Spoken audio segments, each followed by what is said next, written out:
Don't scroll, it's late already. Yes, you. Pause for a moment, because the screen glowing in your hand can distract you from the clock that cannot be reset, the clock on the wall of eternity. We live in a time where movement feels like progress. We swipe, we tap, we refresh, we consume, and we call it living. But beneath the surface of this constant motion, something sacred is being neglected. The soul is being starved while the senses are being entertained. It is late already. This is not about panic. This is not about fear. This is about awareness, the kind that wakes a sleeping heart before the night becomes permanent.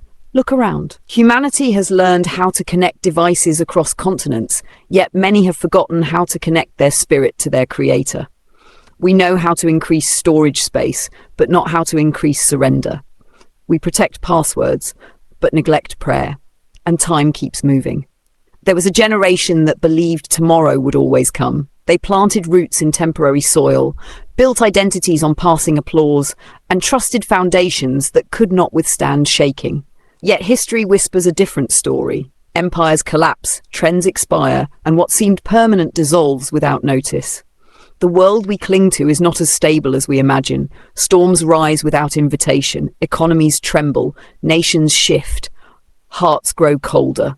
These are not random disruptions, that they are reminders that permanence does not belong here. Still, many scroll past conviction, scroll past reflection, scroll past the quiet whisper asking deeper questions. Who am I becoming? Where am I going? What truly lasts when the noise fades? Because distraction is comfortable. Distraction demands nothing. Distraction numbs urgency. But awareness calls for response. It is late already. Consider this. A person can spend years building wealth and still feel bankrupt in peace. They can gather influence yet remain unknown in purpose. They can accumulate followers yet walk alone in their spirit. The soul does not measure success by the same scale as the world, and the tragedy is not failure. The tragedy is realizing too late that the ladder leaned against the wrong wall. This message is not here to condemn, it is here to redirect, because the door has not closed. Breath still fills your lungs. Opportunity still sits in this moment, and moments are holy currency. Every second holds the potential for recalibration, for turning attention from the temporary toward the eternal, for stepping away from noise toward meaning, for remembering that existence was never meant to be accidental or empty. You were not designed merely to consume content, you were designed to carry light. Pause and reflect, truly reflect. When silence surrounds you, what remains? When achievements fade, what anchors you? When distraction disappears, what defines you? These questions are not burdens. They are invitations. Invitations to rediscover alignment, invitations to rediscover purpose, invitations to rediscover connection with the source that formed you before time began measuring itself in seconds. It is late already, but not too late to awaken. Even now there is space to breathe deeper, space to step back, space to choose intention over impulse. Because readiness is not built in a crisis, it is cultivated in ordinary moments like this one. The world may compete for your attention, but eternity invites your awareness. Listen closely. Beneath the noise, beyond the scrolling, behind the endless motion, there is still a whisper calling you towards something higher, and you are still capable of answering. It is easy to feel surrounded and still feel alone. Crowds do not cure isolation. Noise does not guarantee peace. There are people sitting in rooms filled with comfort, yet their hearts wander in deserts of unrest.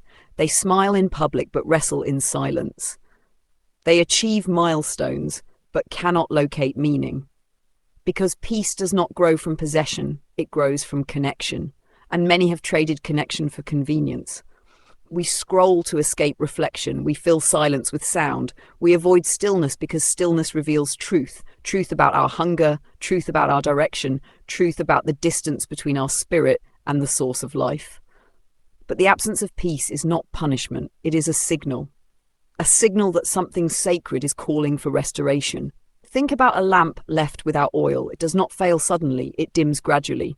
Brightness fades in unnoticed degrees until darkness becomes familiar. That is how spiritual exhaustion often arrives. Not with dramatic collapse, but with quiet drifting. Drifting from prayer, drifting from purpose, drifting from awareness, until days blur together and eternity feels theoretical rather than personal. Yet even in drifting, there is mercy, because awareness can return in a single moment.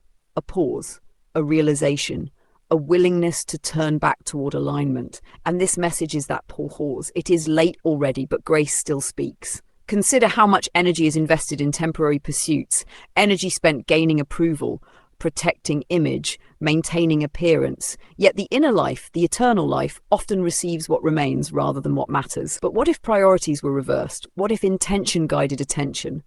What if reflection shaped action? What if the soul was nourished as deliberately as ambition is pursued? Transformation would not require spectacle. It would begin quietly, in humility, in honesty, in surrender. Because the deepest changes are rarely visible at first. They unfold within, like seeds breaking open beneath soil before reaching light. And you were created for light, not borrowed light, not temporary light, but enduring light, the kind that remains steady when circumstances shake.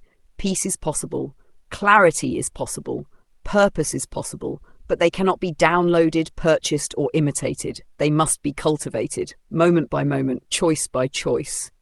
The world may encourage distraction, but wisdom encourages awakening, and awakening begins with recognition, recognizing that fulfillment does not lie ahead in endless scrolling, but above, beyond, and within a restored connection to what is eternal. So breathe, pause again, reflect deeply.